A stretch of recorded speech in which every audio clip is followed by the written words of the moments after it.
অবশ্যই ভয় তো পেয়েছে। যেভাবে উনি আমাদের আগে ভারতবর্ষকে নিয়ে কটূক্তি করেছিলেন, তিনি আজকে তিনি আজকে আমাদের এই যুদ্ধকালীন অবস্থায় তিনি চলে গেলেন কোথায়, কিন্তু তিনি তো বাইরেই চলে গেছেন, বিদেশে নিশ্চয়ই চলে গেছেন। অতএব তিনি বুঝতে পেরেছিলেন ওনাদের অবস্থা, মানে প্রবাদ বাক্য যে আছে যে ফবরা ঢেকির আওয়াজ বেশি, ওনাদের সেই পাকিস্তানের অবস্থা ফবরা ঢেকির মতো আওয়াজ করছিলেন। ওনারা 22 তারিখে যে নগ্ন অবস্থায় হিন্দুদের প্রতি টর্চার করেছেন, চারদিকে মেরেছেন 26 জনকে, এবং আমাদের মায়েদের যে শীতের সিঁদুরকে মুছে দিয়েছিলেন, সেই মুছে দেওয়ার পরও তিনি যা বক্তব্য রেখেছিলেন, এই পরমাণু বোমা ফাটিয়ে যে ভারতবর্ষকে শেষ করে দেব, বারবার তিনি এই পরমাণু কথার উৎক্ষেপণ করেছেন এবং ভারতবর্ষকে শেষ করে দেবো এই কথা নক্করজনক বক্তব্য তিনি রেখেছেন। আজকে তিনি জানেন যে তার অবস্থা কি আছে, না খবরা ঢেকির আওয়াজ বেশি, তাদের সমস্ত অস্ত্র এবং বোমা বারুদ ইউক্রেনকে অর্থের অভাবে বিক্রি করে দিয়েছে। তাদের 3 দিন 4 দিনের রসদ নাই পাকিস্তানের, ভারতবর্ষের সঙ্গে যুদ্ধ করার মতন তাদের 4 দিনের খোরাক নাই। তারা এই গর্জন করছিল তাদের সেনাপ্রধান, আজকে সে নিয়ে নিয়েছে, বিদেশে চলে গেছেন। তা এছাড়া উনি তো বাঁচতে হবে, সেই জন্যই তো উনি বিদেশ চলে গেছেন। তা এই ভারতবর্ষের ভয়েই তিনি চলে গেছেন। সে তো অবশ্যই, মানে ভারতবর্ষের আর পাকিস্তানের মধ্যে প্রতিবেশী যে দ্বন্দ্ব, এই দ্বন্দ্বের মধ্যে যে সন্ত্রাসবাদ দ্বন্দ্ব, সেটা আমাদের যিনি শীর্ষ কার্যকর্তা মোদীজি, মানে রাষ্ট্রের কাছে তিনি জাতীয়ভাবে তুলে ধরতে পেরেছেন যে এই সন্ত্রাসবাদ আমাদের 1 নম্বর, এই সন্ত্রাসবাদ প্রতিটা দেশের ক্ষতি করছে, এই সন্ত্রাসবাদকে আমাদের অবশ্যই এই বিশ্বের মুখ থেকে নিশ্চিহ্ন করতে হবে। তার জন্য বৃহৎ দেশগুলি যেমন আমেরিকা, যেমন রাশিয়া, এবং আমাদেরকে প্রায় 20টা দেশ, আমাদের ইউরোপ মহাদেশের প্রায় অধিকাংশ সব দেশই, এবং মুসলিম যে 57টা দেশ, তার মধ্যে প্রায় সব দেশ আমাদেরকে সমর্থন করেছেন যে এই সন্ত্রাসবাদ নির্মূল করার স্বার্থে মোদীজি যা কথা বলছেন এটা সঠিক কথা। সেই তথ্য মেনে নিয়ে এই যে নক্করজনক যে ঘটনা 22 তারিখে ঘটিয়েছেন তার নিন্দাও করেছেন মুসলিম অন্য কান্ট্রির লোকেরা, কিন্তু একমাত্র পাকিস্তান আর বাংলাদেশ, এই দুটো প্রতিবেশী আমার নক্করজনক অবস্থায় মোদীজিকে, তথাগত ভারতবর্ষ প্রতিবেশীকে, তাদের খেয়ে, তাদেরকে যেভাবে নোংরা কথাবার্তা বলছিল, ভারতবর্ষের খেয়েই তারা বেঁচে আছে। তাই এই অভাবনীয়, এটা ভাবা যায় না।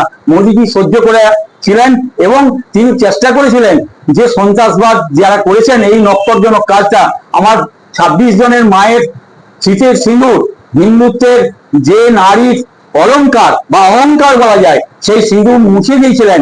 সেই জন্য মোদীজি এইটাকে যে অপারেশন করবেন, সেই অপারেশনটা যে করবেন তার নাম দিয়েছেন সিঁদুর। এই সিঁদুর আবার কাজীকে দিয়ে করাইছেন, ভাবতে হবে মোদীজি আমাদের, সেগুলো মহিলাকে দিয়ে করাইছেন।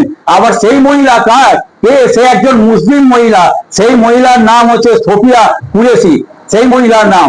এবং তিনি রাষ্ট্রসংঘেও আমাদের সেনাবাহিনীতে তিনি যুক্ত ছিলেন।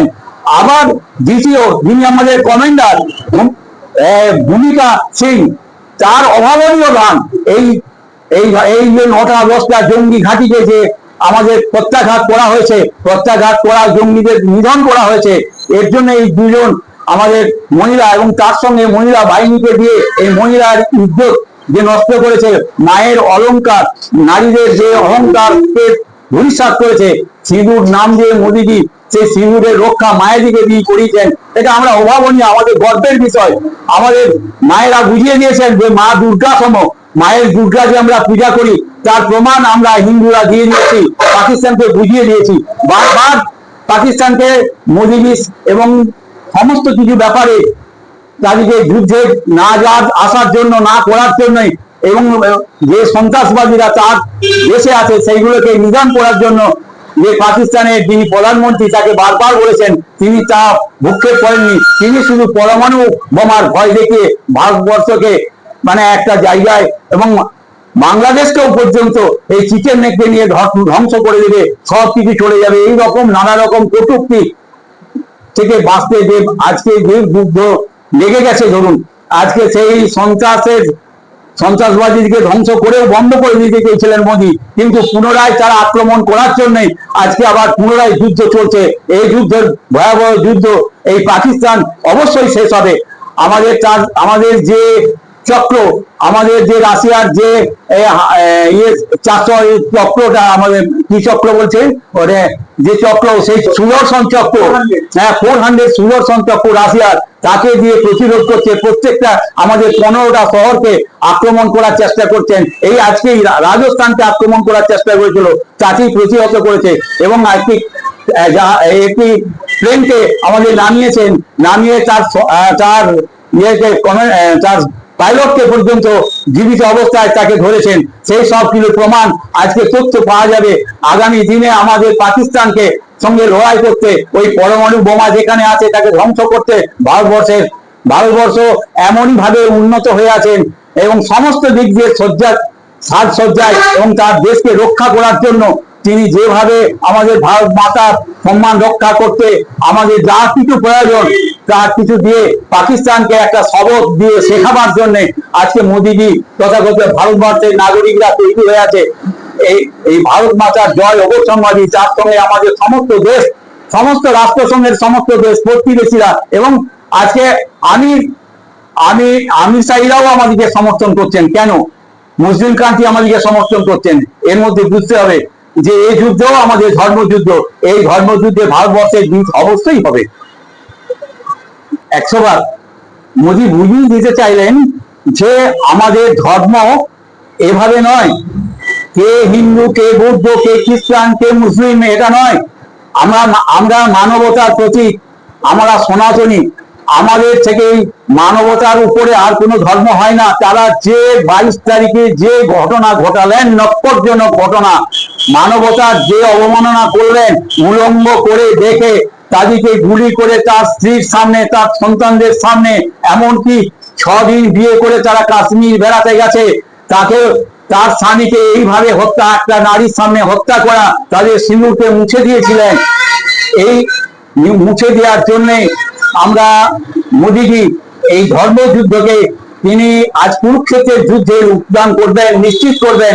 এই অধর্মকে, কৌরবকে ধ্বংস করে আজকে পাণ্ডবরা যেমন জিতেছিলেন, পঞ্চ পাণ্ডব, আমরা নিশ্চয়ই জিতবো, ভারতবর্ষ নিশ্চয়ই জিতবে এবং এই সন্ত্রাসবাদী এই দেশগুলি ধ্বংস হবে। কারণ মুসলিম ধর্মে কোনো অশান্তি করার জন্য তাদের কোরআনে ধর্মে লেখা নাই। মানুষের কিছু জিন আছে খারাপ, সেই জিনরা কোনো ধর্ম চায় না মানুষকে অবমাননা করে মানুষের হত্যা। কিন্তু যারা সন্ত্রাসবাদী তাদের কোনো ধর্ম হয় না, তাদের কোনো জাত হয় না, তারা এই নগ্ন কাজগুলি করে যাচ্ছে সমাজের বুকে। একটা দেশকে নিয়ে তারা ব্যবসা করছে, তারা মানুষকে তার জীবজন্তু হিসাবে তারা হত্যা করছে।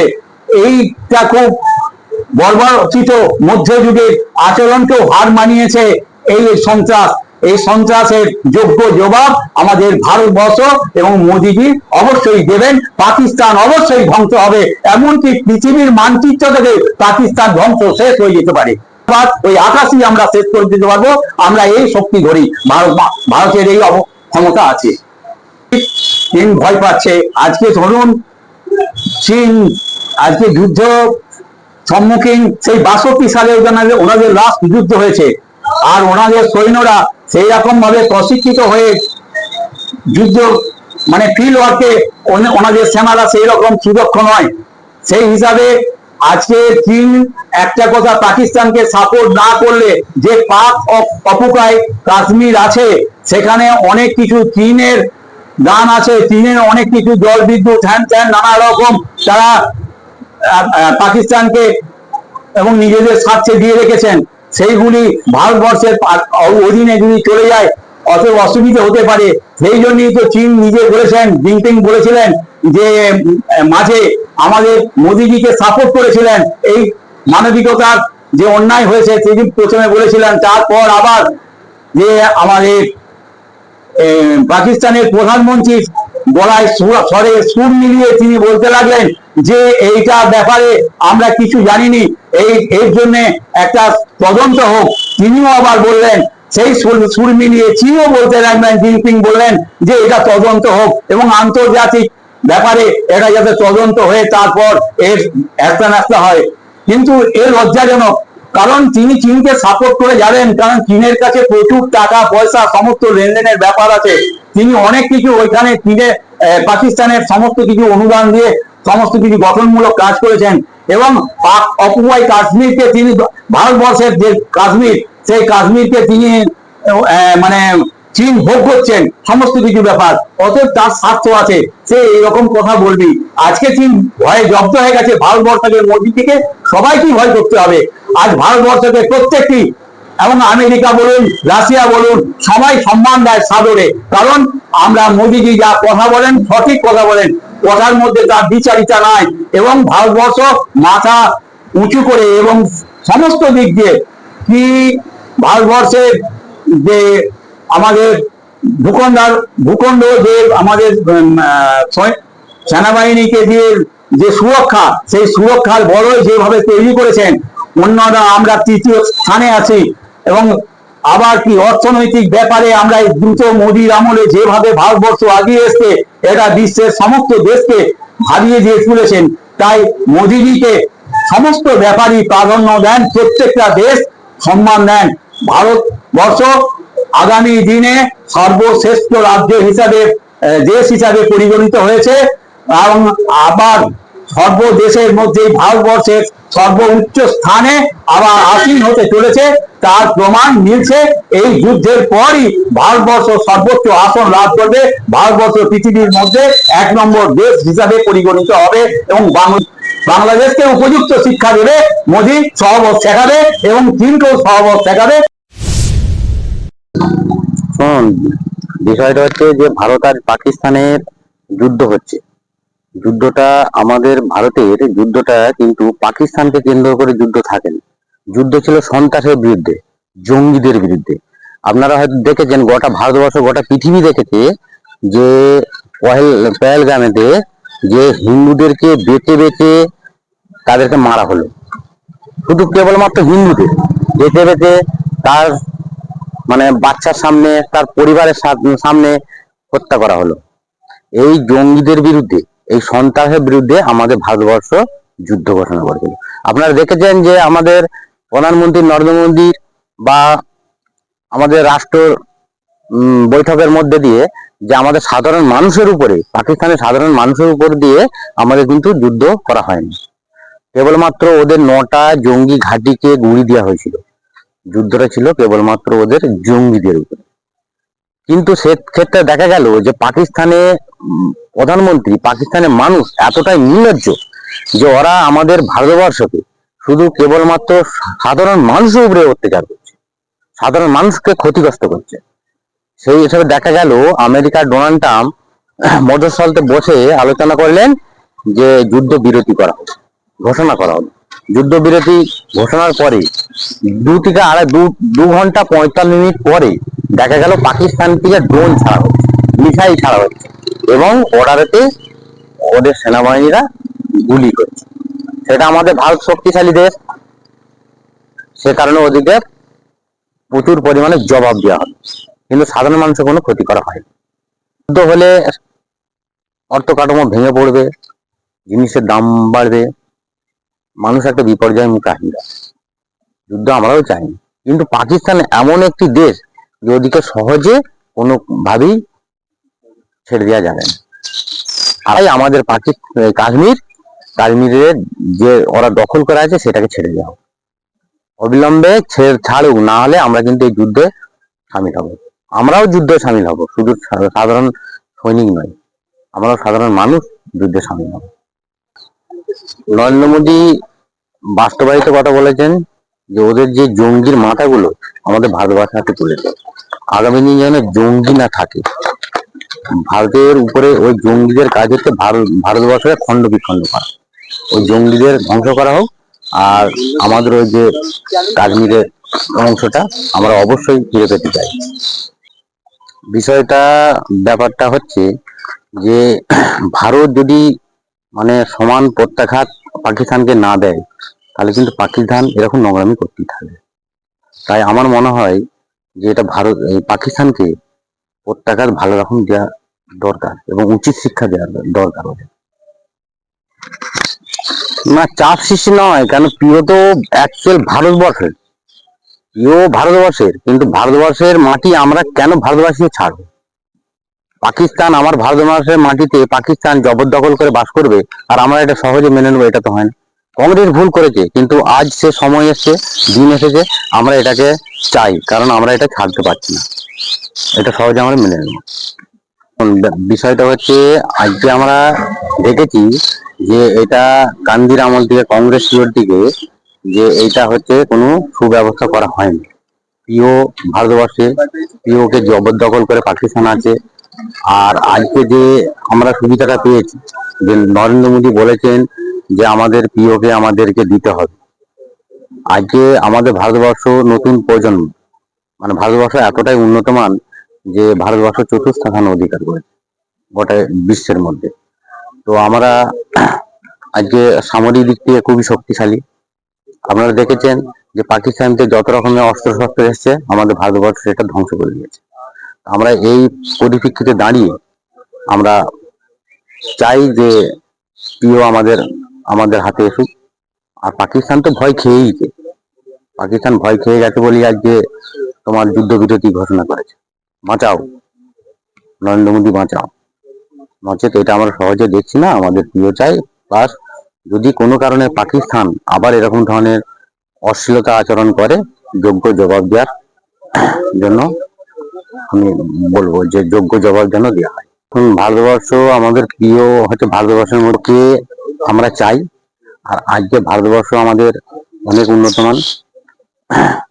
প্রিয় অবশ্যই আমাদের প্রিয় আমাদেরকে চাই, কারণ হচ্ছে আজকে যে ভারতবর্ষ নরেন্দ্র মোদী যে সামরিক শক্তি দিক দিয়ে যে উন্নতমান, ওই হিসাবে পাকিস্তান ভয় খেয়েছে, ভয়ে যুদ্ধবিরতি ঘোষণা করেছে।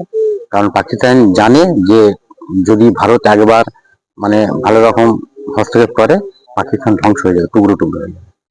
আর আমরা যেটা বারবার আবেদন করব, আমাদের প্রিয়কে আমরা চাই।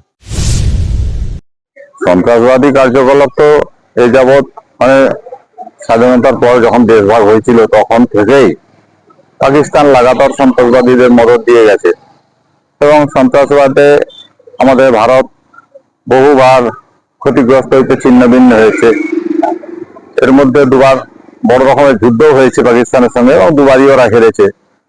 তা সত্ত্বেও ওদের লজ্জা নেই, আবার সন্ত্রাসবাদীদেরকে মদদ দিয়ে ভারতে একদম সাধারণ নিরীহ মানুষ যারা, তারা ছুটি কাটাতে বা বিনোদন করতে গিয়েছিলেন, সেরকম মানুষদের খুঁজে খুঁজে তারা হামলা চালালো এবং তাদেরকে হত্যা করলো। এবারে যেটা হয়েছে সেটা বিশেষত্ব এটাই যে অন্যান্য বারে যেটা আমরা দেখেছি, মুম্বাই হামলা থেকে শুরু করে অন্যান্য যে হামলাগুলো হতো, সেখানে নির্বিচারে মানুষ মরত। এবারে বেছে বেছে হিন্দুদের মারা হয়েছে, যারা কলমা পড়তে চায়নি বা কলমা পড়ে না, যারা সিঁদুর পরে, তাদেরকে, তাদের স্বামীদেরকে তাদের চোখের সামনে, তাদের বাচ্চার সামনে মারা হয়েছে। তো এটা বিশেষত্ব এটাই, জানি না কেন এরকমটা হয়েছে। এটা ভারতবর্ষে আজকে যে সরকার চলছে, তাদের কাছে একটা বার্তা তারা দিতে গেছে, চেয়েছে, বলেছে যে যা তোর বাপ মোদীকে বল। তো বাপ মোদীকে বলতে হবে না, বাপ মোদী তো আছে দেশের সুরক্ষায় সচেষ্ট। সেই সুরক্ষার জন্য আজকে ভারতের সেনাবাহিনী আজকে বিশ্বের চতুর্থতম স্থানে আছে। তো সেই শক্তি আজকে পাকিস্তানের অজানা। সন্ত্রাসবাদীদের ঘাঁটিতে তখন 14 দিন পর ওই 26 জন মহিলার বা মা বোনেদের স্মৃতির সিঁদুর যারা মুছে দিয়েছিল, তাদেরকে শেষ করার জন্য 14 দিনের মাথায় আমাদের কেন্দ্রীয় সরকারের নির্দেশে আমাদের সেনাবাহিনী আঘাত হানে 9টি জায়গায়, এবং সেখানে একবারে তছনছ করে দেয়। সেখানে 500-700 সন্ত্রাসবাদী মারা যায়। আর তাতেই ক্ষিপ্ত হয়ে যায় পাকিস্তান। ওরা মুখে এক বলে যে আমরা সন্ত্রাসবাদীদের মদদ দিই না, কিন্তু বাস্তবে দেখা যাচ্ছে যে সন্ত্রাসবাদীদেরকে যখন ভারত সরকার তাদেরকে খতম করলো, তখন ওদের গায়ে লেগে গেল, ওরা ওদিকে গুলি চালানো শুরু করলো, এবং পরবর্তীকালে ড্রোন হামলা, বিভিন্ন রকম হামলার চেষ্টা করেছে। তো ভারতের যে শক্তি আছে সেটা ওদের অজানা ছিল। ভারত সেই সমস্ত ড্রোন বিমান সমস্ত কিছু ধ্বংস করে দিয়েছে। আজকে পাকিস্তান একটা ধ্বংসের মুখে দাঁড়িয়ে আছে। পাকিস্তানটা ধ্বংস হওয়া শুধু সময়ের অপেক্ষা। পাকিস্তান এখনো যদি চুপচাপ হয়ে যায় তাহলে হয়তো পাকিস্তানটা থাকবে পৃথিবীর বুকে, নাহলে পৃথিবীর বুক থেকে নিশ্চিহ্ন হয়ে যাবে, এটা একবারে নিশ্চিত ভাবে বলা যায়। একদম ঠিক। সেনাবাহিনী যারা জওয়ান আছে, যারা এয়ারক্রাফটের যারা জওয়ান আছে, তারা এটাকে সুদর্শন চক্র বলে দেখেছে। আমিও যে ছবিতে দেখেছি একটা সুদর্শন চক্রের মতো গোল আকার জিনিস, সেটা যাচ্ছে এবং ওদের বিমানগুলোকে ধ্বংস করছে।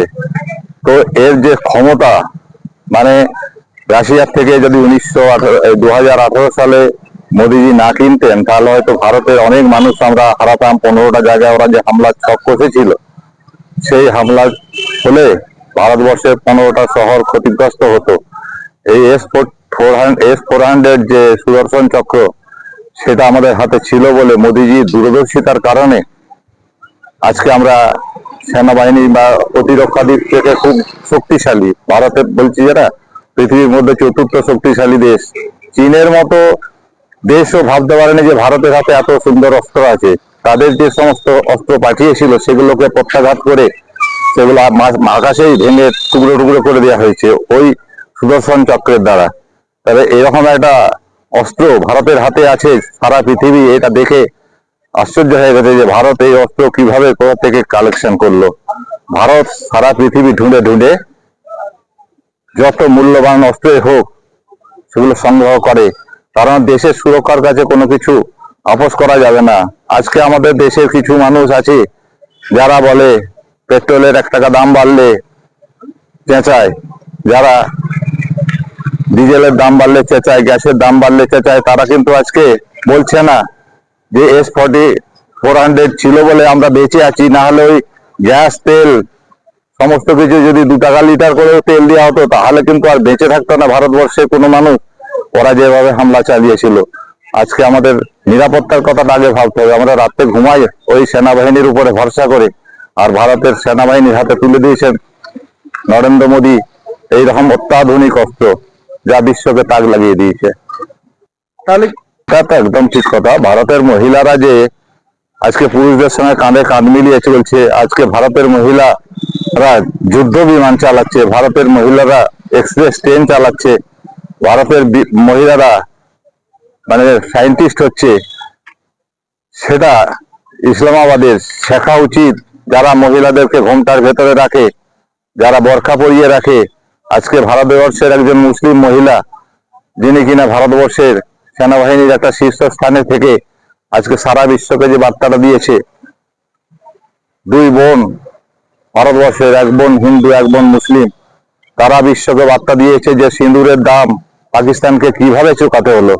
সিঁদুরের মর্যাদা তারা ফিরিয়ে দেওয়ার চেষ্টা করেছেন। হয়তো সেই মানুষগুলোকে আর ফিরে পাওয়া যাবে না, কিন্তু তাদের পরিবারগুলো সন্তুষ্ট, তাদের যাদের স্বামী হারিয়েছে যারা, তারাই সন্তুষ্ট যে ভারতবর্ষ যে কাজটা করেছে তাতে অন্তত তাদের স্বামীদের আত্মা শান্তি পাবে এবং তারাও একটু মনে মনে শান্তি অনুভব করছেন। ভারতবর্ষের মহিলা শক্তি যে কত এগিয়ে গেছে এটা সারা বিশ্বের কাছে প্রমাণ হয়ে গেল যে ভারতবর্ষে নরেন্দ্র মোদী ক্ষমতায় আছে বলেই আজকে মহিলাদের এই অগ্রগতি সম্ভব হয়েছে। তাই সবশেষে আমি বলি, ভারত মাতা কি জয়, জয় জওয়ান, জয় কিষান, জয় হিন্দ, ভারত মাতার জয় হোক।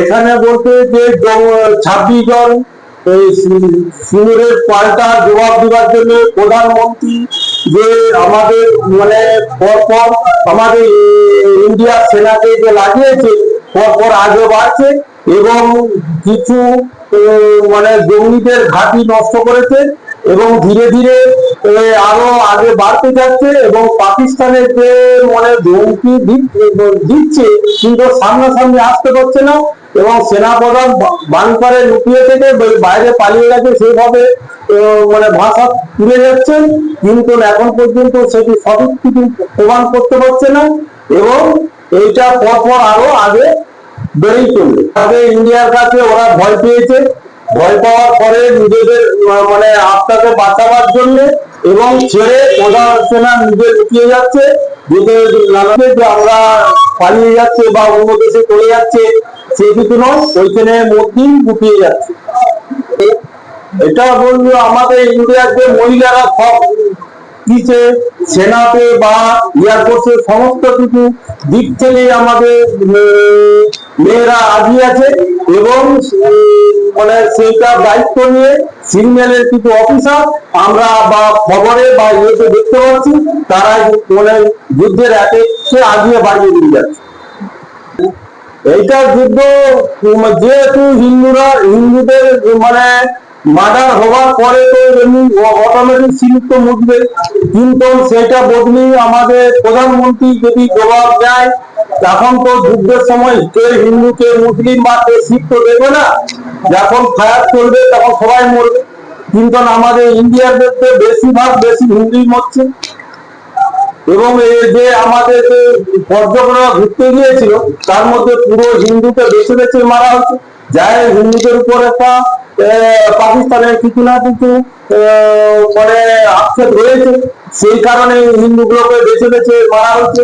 আগেও যত দিন আমিও ওই এলাকাতে নবছর ছিলাম, দেখেছি যে বেশিরভাগ হিন্দুদের উপরই অত্যাচারটা বেশি হতো, কিন্তু সাইডে আমাদের শিখ বা মুসলিম থাকতো, তাদের একটা কম হতো। আর পাকিস্তানে যদি নর্মেলে না আসে যুদ্ধ চলবে, আমাদের তো ইন্ডিয়া কোনো দিক থেকে পিছনে নেই, এবং বাইরের দেশ বলে প্রথমে ধমকি দেয় আমরা চীন পাকিস্তানকে সহযোগিতা করব, অন্য দেশ ইয়ে করবো, কিন্তু পরে দেখা যায় যে সেরকম মানে পাকিস্তানকে সামনাসামনি ততটা সহযোগিতা করে না।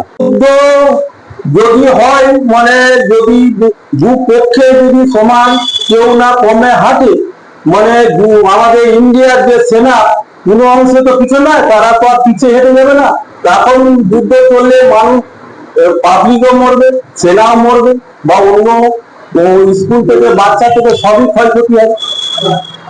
এইটা যে জঙ্গিরা যে আছে ওরা কোনটা আছে আমাদের সামনে প্রতিবার করেছে। আমি নিয়ারি কুপাড়া টাঙ্গা এইসব এলাকায় ফেন্সিং এর সময় ছিলাম, ওরা কন্ট্যাক্ট করে আমাদের ইন্ডিয়াতে ঢুকে ও 10 লাখ 15 লাখ কন্ট্যাক্ট পাকিস্তানের সরকারের সঙ্গে লাগ এসে 2-4টে বোমা বাস্ত করে 2-4 ইন্ডিয়ার মানে পাবলিককে মারে বা সেনাকে মারে, মারার পর ওরা আবার নিজেরা ভয় ঘুরে চলে যায়, এখানে আমাদের ইন্ডিয়ার সেনার হাতে ধরা পড়ে বা বিএসএফ এর হাতে ধরা পড়ে, সমস্ত কিছু ধরা পড়ে। ওরা বেঁচে যাবে বলে সেরকম সিদ্ধান্ত করে আসে না, ওরা ভাবে যে আমরা একটা যে ইন্ডিয়ায় ঢুকে একটা কিছু না কিছু বিচ্ছেদ করবে। যে আমাদের যে পাকিস্তানি যে জঙ্গিরা আছে তারাকে প্রশ্রয় দেওয়া একদমই উচিত নয়, এবং সেগুলি ধ্বংস করার জন্য খুবই উচিত। আমাদের ইন্ডিয়ার সেনারা কোনো অংশে পিছনে নেই, এবং যদি ভাবে যে পাকিস্তান যে ওগুলি সমস্ত কিছু বন্ধ করে যে ইন্ডিয়ার সঙ্গে মিউচুয়ালে বসবে বা ইয়ে করবে, তাহলে আমার মনে হয় যে পাকিস্তানের লাভজনকই হবে, আর যদি না চলে পুরো দেশ ধ্বংস হয়ে যাবে। আমাদের ইন্ডিয়া কোনো অংশে পিছনে নেই, ওদের 5 গুণ সেনা আমাদের বেশি আছে ইন্ডিয়া, যে পাকিস্তান একটা ছোট দেশ, ওইটাকে কভার করতে 4 থেকে 5 দিন সময় লাগে।